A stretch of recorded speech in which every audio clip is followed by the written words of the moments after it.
Good morning, dear cadets. So today I am going to teach you ozone molecules. You know, ozone is the allotropic form of oxygen. Okay, it is not a element. It is a allotropic form of oxygen. Okay, and it is found in stratosphere. And what is the stratosphere? This is one of the layer of atmosphere. About 20 kilometer area of atmosphere is known as stratosphere. Okay, so it is found in stratosphere, and that is allotropic form of oxygen. Oxygen only gets converted into ozone. How? Will tell you. Methods of preparation. Actually, as far as the methods of preparation of ozone is concerned, ozone is prepared by passing silent electric discharge through pure, cold and dry oxygen. Pure, cold and dry oxygen in a specially designed apparatus called ozonizer. So, this is laboratory preparation. What is there? Laboratory preparation. In the laboratory, ozone is prepared in specially designed apparatus called ozonizer. There are two ozonizer. One is Siemens ozonizer and Brody's ozonizer. How it is prepared? Just see. This is cold, dry and pure oxygen. When silent electric discharge is supplied, these oxygen molecules, 3 oxygen molecules gets converted into 2 molecules of ozone. Formation of ozone is an example of endothermic reaction. 142.7 kilojoule mole energy is required to convert oxygen into ozone. Okay, so electric discharge is needed since O3 formation is endothermic. Electric discharge is needed since O3 formation is endothermic. Just see, if reaction is an endothermic, then what is there? Some energy is required to convert the reactant into product. Okay, so silent electric discharge is given for the makeup of energy that is required for the conversion of oxygen into ozone. The question arises here, why silent electric discharge is needed? Silent electric discharge is needed to maintain the temperature. If you will give the violent electric discharge, then temperature may increase, and you know, when the temperature increase, then the decomposition of O3 will start. Same reaction will be back into back direction. Means this O3 decomposed back into oxygen. Okay, that is, and reaction will become now exothermic. Okay, back direction. If given reaction is endothermic in given direction, so it will be exothermic in backward direction. Always remember. So silent electric discharge is given to maintain the temperature. If violent electric discharge is given, then temperature will increase and decomposition of ozone will start back into oxygen. So this is the reason here I wrote silent electric discharge is needed to maintain temperature. If silent electric discharge is not there, instead violent electric discharge is there, then temperature would increase and decomposition of O3 will start. Reaction will become exothermic. So remember, silent electric discharge must be there. Now one point here I wrote, in laboratory O3 is prepared by a specially designed apparatus called ozonizer. There are two ozonizer, Siemens ozonizer and Brody ozonizer. So this is the method of preparation in the laboratory. In the atmosphere, how ozone is prepared? So in the atmosphere, ozone is prepared like that. Just see. Here you can write in atmosphere. So just try to understand. First, in stratosphere, this will dissociate into, just see, in the temperature is there in stratosphere, oxygen will dissociate into oxygen atom. One of the oxygen atom will react with the oxygen molecules and it will form O3. Okay, so just see, this is happening in the atmosphere. In lower atmosphere it is not happening, it is happening in the stratosphere. Due to high temperature, oxygen molecules dissociate into oxygen atom. This oxygen atom will react with the oxygen molecules and form ozone.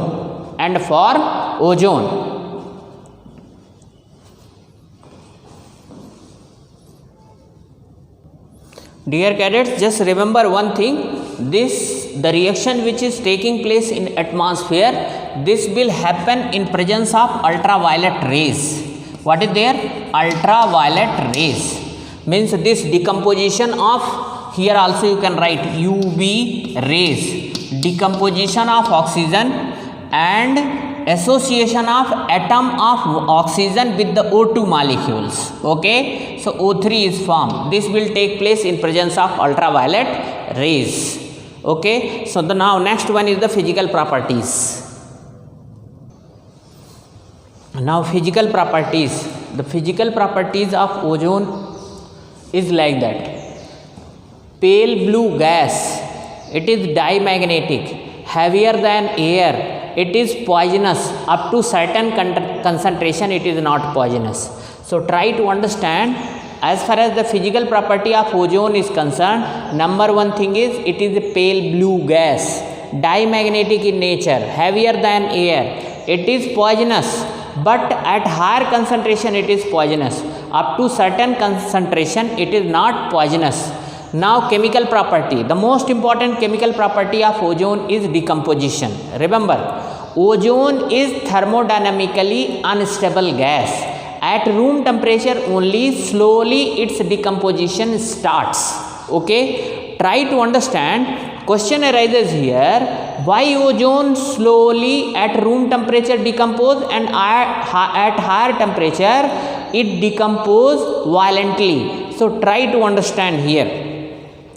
Actually, decomposition of ozone is an example of exothermic reaction, and you know for exothermic reaction the delta H value is negative. Okay, so decomposition of ozone is an example of exothermic reaction, so delta H value is negative. Now try to understand, delta S value also become positive. So to be delta G value negative, to be delta G value negative, what are the two favorable conditions? Delta H value should be negative and delta S entropy value should be positive. When two molecules of, just see here, when two molecules of ozone decomposed, so the three molecules of oxygen gas is formed. So just see, here two molecules, this side three oxygen molecules. So just see, entropy of the gaseous substance is higher. So ozone two molecules decomposed into three molecules of oxygen.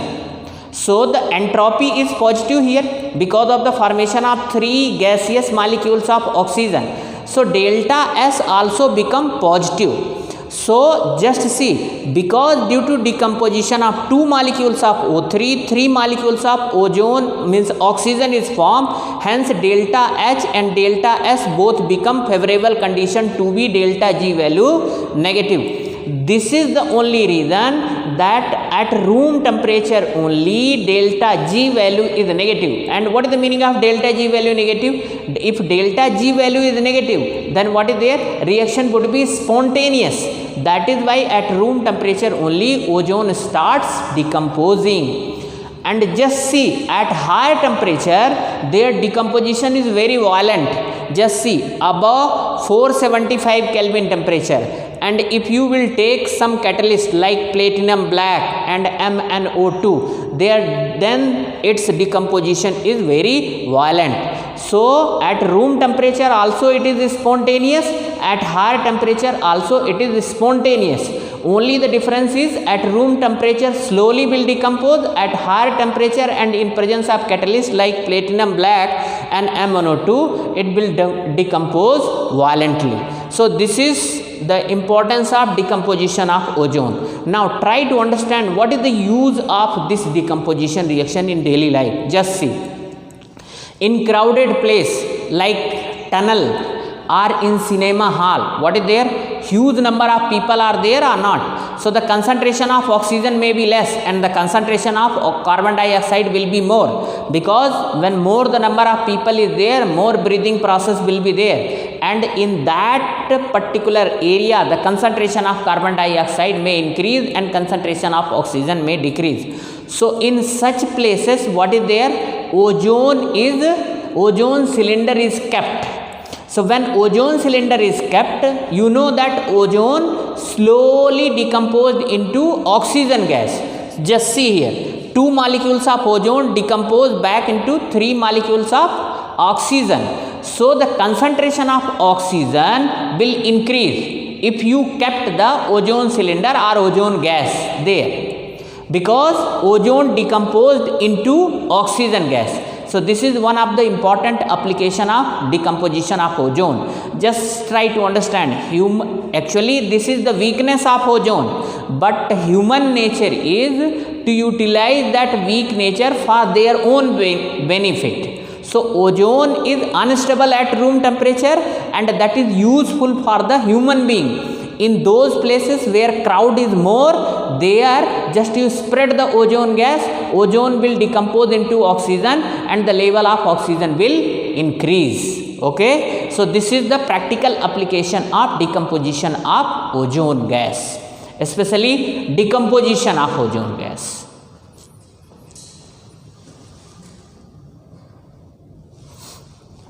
Next one, chemical property of ozone is a strong oxidizing agent.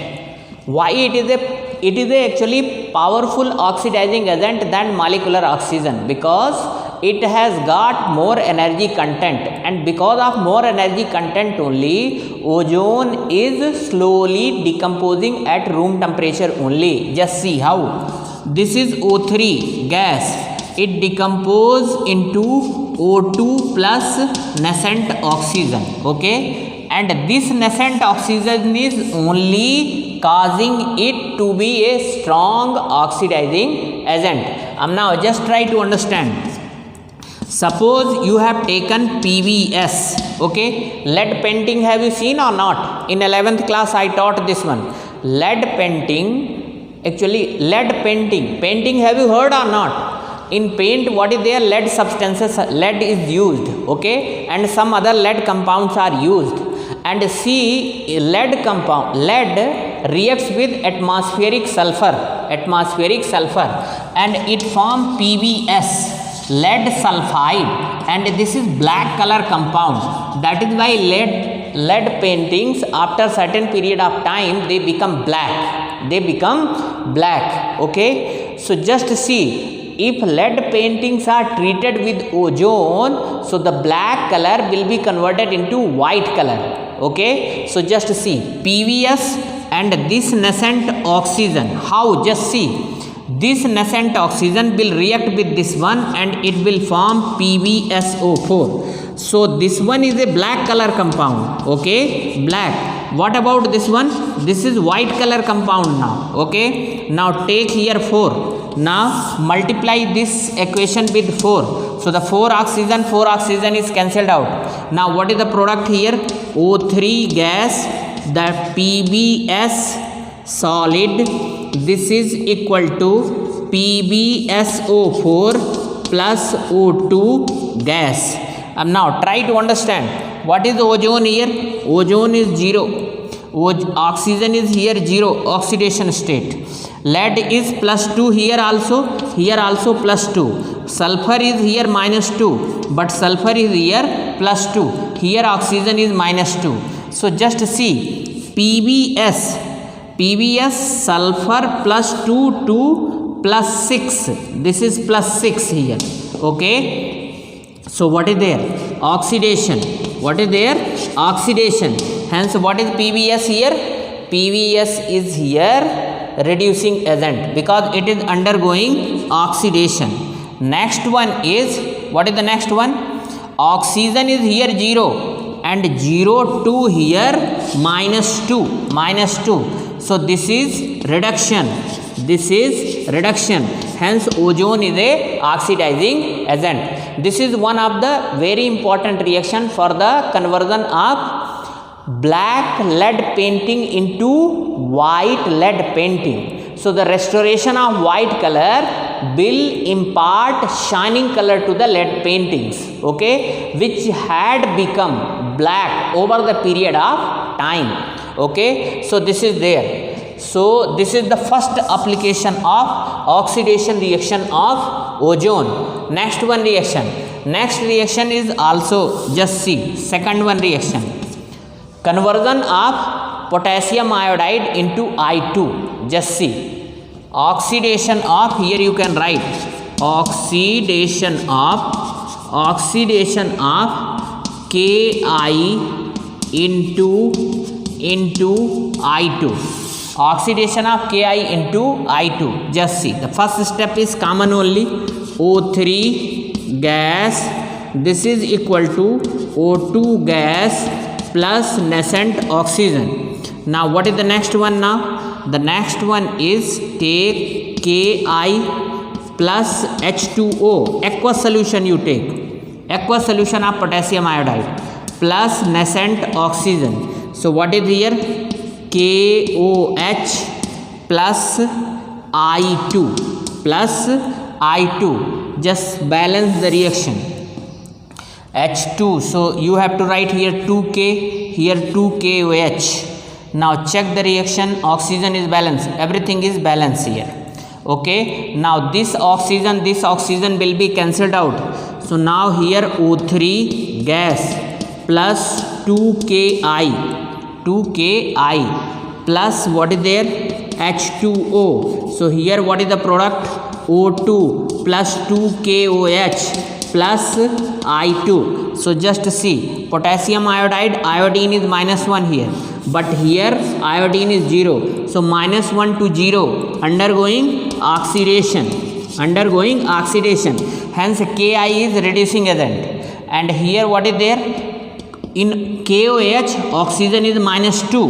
So O3 is here 0.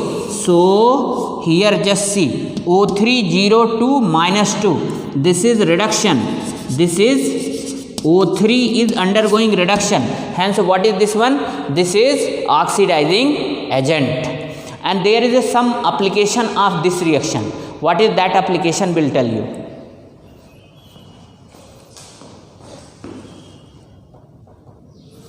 See the importance of this reaction. Just see. In this reaction, what is happening? I2 is evolved. Okay. So this reaction is used for quantitative analysis of O3, ozone gas. This is important thing. Please note down this one. This reaction means oxidation of Ki into I2. That reaction is used in case of quantitative analysis of O3. Ki must be buffered with burette. Okay, 9.2 pH, and evolved I2 must be titrated with sodium thiosulfate. Okay, whatever amount of I2 is evolved, it must be titrated with sodium thiosulfate. Just like titration is there. So when from where I2 is evolved? I2 is evolved from potassium iodide. When it is evolved? When Ki is treated with O3. So just see, when evolved iodine is titrated with sodium thiosulfate, so indirectly we will get the amount of O3 utilized in this reaction. Just like in titration you are doing or not, M1V1 equal to M2V2. In the same way, the amount of O3 utilized we can calculate. That is why this reaction is used in quantitative analysis of O3. Okay, not directly, indirectly. Just see, O3 is a gas, we can't store it, and storing is a dangerous process. Gas storage is very, very difficult, especially in the laboratory. So what is the better way? First O3 should be treated with Ki, and Ki decomposed into I2.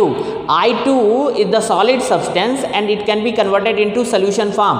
That I2 can be treated with sodium thiosulfate. So the amount of I2 is known. So once the amount of I2 is known, so the amount of O3 will also be known. Okay, because I2 evolved from Ki when Ki is treated with O3. So this is the practical application of this reaction, please note down. In this way, as far as the chemical property of O3 is concerned, that is completed. Some more things are there, like ozone layer depletion. Ozone layer depletion. So just try to understand two things is there.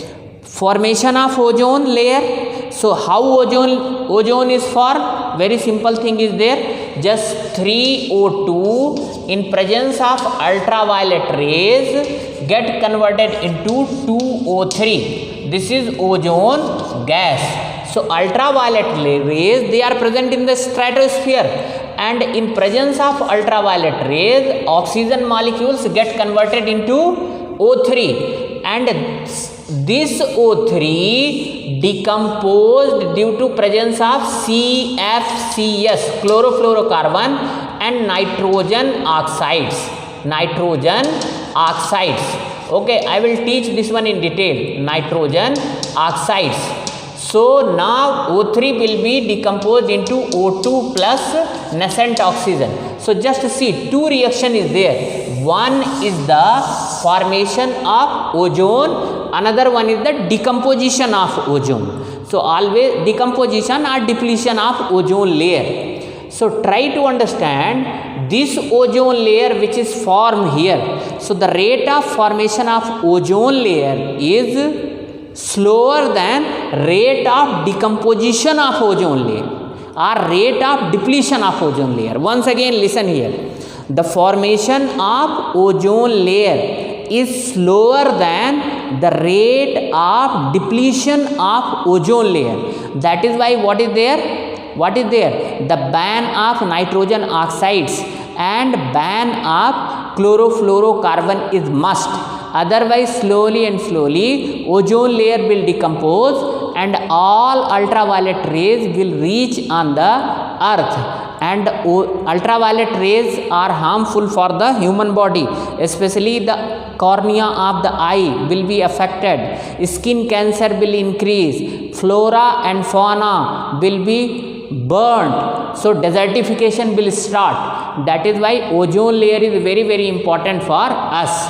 So the formation of ozone layer rate should be more than that of depletion of ozone layer. We'll tell you how the ozone layer is depleted. Ozone layer is basically depleted due to chlorofluorocarbon and nitrogen oxides. And nitrogen oxides are used in supersonic jets as a fuel.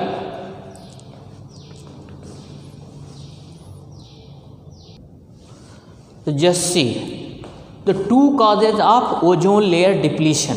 The two causes of ozone layer depletion are as follows. Due to CFCs, what is the CFCs? Chlorofluorocarbon or freons. Second one is oxides of nitrogen, NO. Just see. This is methane molecules. Just see, with the methane molecules, 4 hydrogen atom is connected. How many hydrogen atom? 4 hydrogen atom. So this 4 hydrogen atom should be replaced by 2 fluorine and 2 chlorine. So here what you will get? 2 fluorine atom and 2 chlorine atom attached with carbon.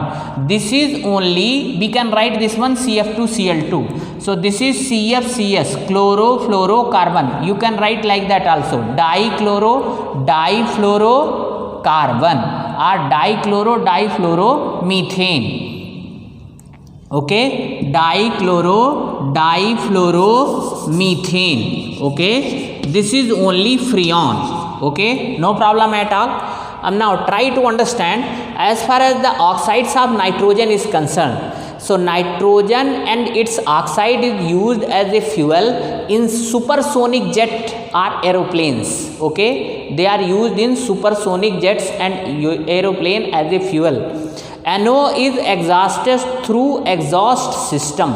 So nitrogen oxides is coming through the exhaust system and they are mixing with the atmospheric gases. Now question arises here, how the nitrogen oxides and freons are chlorofluorocarbon responsible for the depletion of ozone layer? Just try to understand.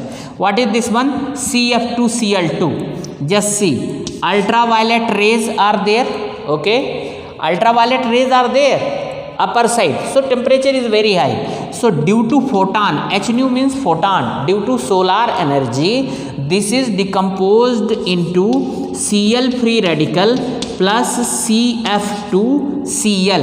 Okay, what is the name of this one? Just see, one chlorine is decomposed here as a free radical. This is chlorine free radical. This chlorine free radical will attack ozone molecule, Cl free radical, and it will decompose O3 into ClO free radical plus O2. This ClO free radical, just see another step, ClO free radical will decomposed into Cl free radical plus nascent oxygen, this one, and again this Cl free radical will start this step number first. So in each step, what is there? One chlorine free radical is generated. This chlorine free radical, one chlorine free radical is responsible for the decomposition of millions molecules of O3. This is story of one molecule. Just see, if there is a vigorous use of chlorofluorocarbon, now in near future there won't be ozone layer in stratosphere and our life will become pathetic. And you might have seen nowadays there is a lot of problem in the cornea of eye. Okay, and now skin cancer rate is also increasing. So this is the reason. Okay,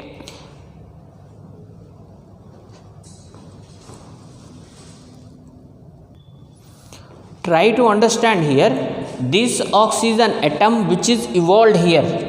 Now this will react with another oxygen atom. Don't think that only this is story of one molecules. Okay, so with the one oxygen atom is released, this oxygen atom, they will combine with so many oxygen atom and they will form O2. Okay, and now try to understand, this O2 only will be converted into O3 in stratosphere, but try to understand the conversion of O2 into O3 is a slow process rather than the decomposition of O3 by chlorofluorocarbon. Okay, so that is why the rate of depletion is faster than rate of formation. So please include this one also here only. Now place is not there, that is why I wrote here. Now how nitrogen oxide is responsible for depletion of ozone layer? Just see here in the box only I am writing. Just see, this is NO and here O3. So what is there? It will form NO2 plus O2. Just see, O3 layer is decomposed. O3 layer is decomposed. Okay, so nitrogen oxide is equally harmful for the depletion of ozone layer.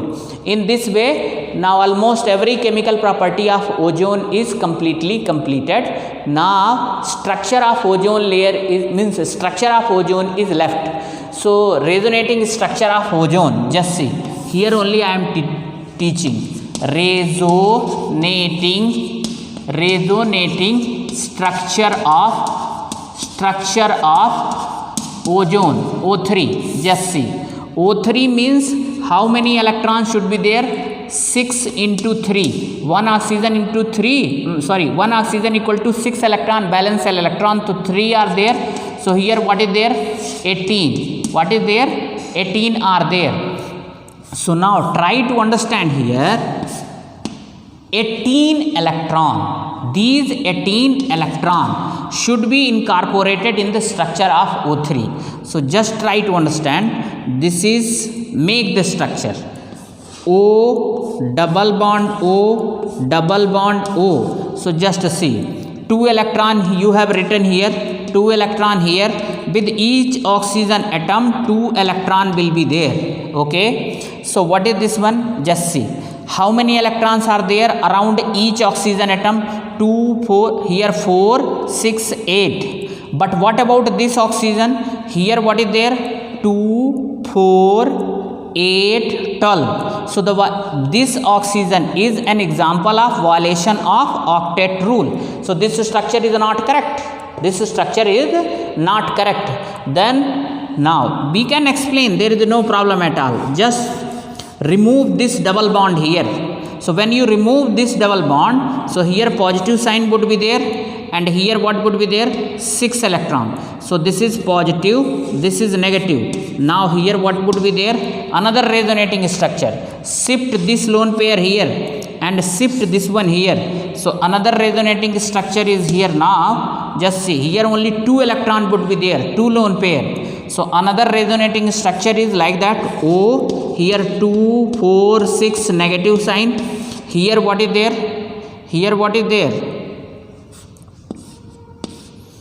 This side now double bond, this side now double bond. O, here only 4 electron. So here positive sign, and here 2 electron. Now octet is completed. Just see, 4, 6, 8. 2, 4, 6, 8. 2, 4, 8. Correct or not? So now these are the resonating structure.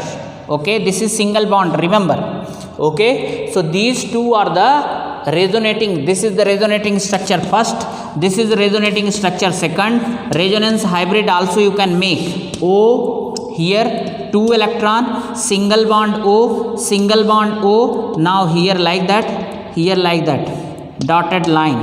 Okay, this is resonance hybrid. What is this one? Resonance hybrid. And as far as the OO bond, actually if in ozone molecules O double bond O is there, then what should be there? See, try to understand. O double bond O, bond length, and O single bond O, bond length should have been 100. This is 1.22 picometer, it should have been, and this is 1.48 picometer should have been. Okay, but in ozone molecules this should have been, what is this one? Should have been. But in actual practice, in all the ozone bond is here O single bond O equal to 1.28 picometer. 1.28 picometer. O single bond O, 1.28 picometer, which is in between oxygen-oxygen double bond and oxygen-oxygen single bond. So what does it mean? That in ozone molecules neither completely double bond is there nor completely single bond is there. Means this bond length is above the single bond but below the double bond. So that is why what is there? This dotted line indicate that one complete bond and partial half bond. This is resonance hybrid. In 11th class also you have studied. So in this way, now the information regarding the ozone is completely completed. In physical property, please add one more thing. Ozone gas is insoluble in water. Okay, this was the leftover thing. So please include this one. Ozone is insoluble in water. Okay, rest everything is completely completed. Now tomorrow I will teach you the allotropic form of sulfur. How many allotropic form of sulfur is there? Monoclinic sulfur, rhombic sulfur, plastic sulfur. There are 3 types of sulfurs. So we'll discuss tomorrow. Rhombic sulfur, that is known as alpha sulfur. Monoclinic sulfur, that is known as beta sulfur. Another one is the plastic sulfur or delta sulfur. There are so many interesting things about the allotropic forms of sulfur. Transition temperature. There is one more important thing. What is that one? S8 molecules is dimagnetic. Sulfur molecules, S8. Molecularity of sulfur is 8. S8 molecules is dimagnetic. But S2, this S2 molecules, this is stable at vapor phase.